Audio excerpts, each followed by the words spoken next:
Python के assignment series में यह है असाइनमेंट 9, जिसमें हम चेक करेंगे एलिजिबिलिटी फॉर वोट। यानी कि कोई पर्सन अपनी एज इनपुट करेगा। एज इनपुट करने के बाद हम ये चेक करेंगे क्या वो वोट के लिए एलिजिबल है या नहीं है, क्योंकि वोट के लिए एलिजिबल होता है तो वो एज पे ही डिपेंड होता है। तो हम ये वाला क्वेश्चन करेंगे। तो ये कैसा क्वेश्चन है? ये डिसीजन मेकिंग है, मतलब इफ एल्स वाला। सबसे पहले हमें क्वेश्चन रीड करना है, उसके बाद हमें ये देखना है कि किस टाइप से होगा ये। तो हम स्टार्ट करते हैं। तो सबसे पहले हमें यूज़र से उसकी एज इनपुट करानी है। तो हम एक वेरिएबल ले लेंगे एज। अब एज नॉर्मली हम पॉइंट में तो लेते नहीं हैं, इंटीजर में ही लेते हैं। तो हम इंट ले लेंगे।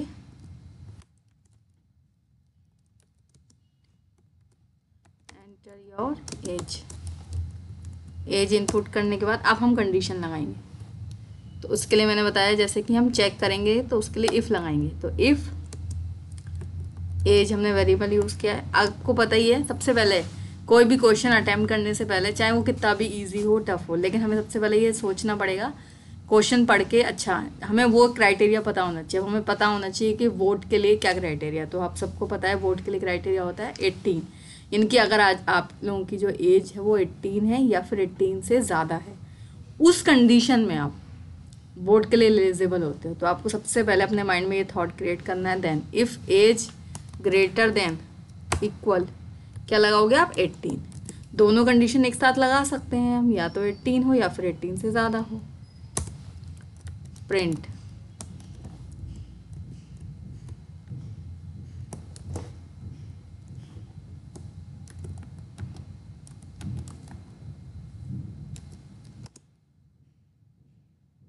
ठीक है। उसके नेक्स्ट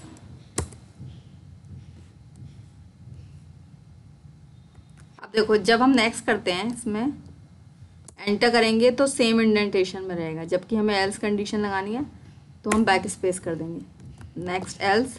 अब एल्स के अंदर हमें कंडीशन लगाने की ज़रूरत नहीं है, हमने इफ़ के अंदर कंडीशन लगा ली। एल्स हम लिख देंगे प्रिंट, यहाँ राइट करेंगे नॉट,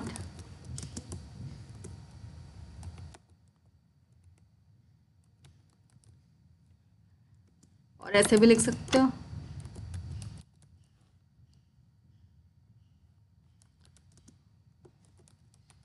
स्टेटमेंट तो आप अपनी चॉइस से कुछ भी लिख सकते हो, मेन है कंसेप्ट उसका।